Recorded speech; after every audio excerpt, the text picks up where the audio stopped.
Hello everyone, I'm Bhavna. Welcome to Slow Life in Sikkim vlog. After dropping off Mesna in her day school today, I did grocery shopping with my father-in-law.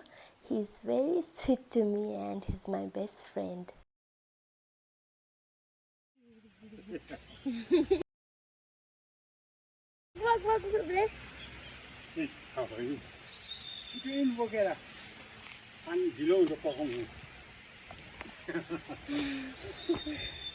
Today is very gloomy day in Sikkim and I want to show you the view.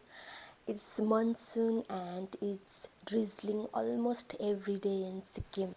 Living in the mountain is beautiful but it has its cons too. The streams nearby our house gets overflow sometimes and waterfalls looks dangerous too.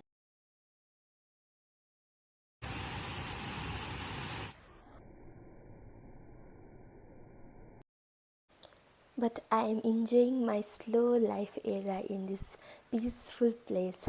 Hope you all are doing well in your life. My little munchkin is watching TV right now and see you soon in another vlog. Bye.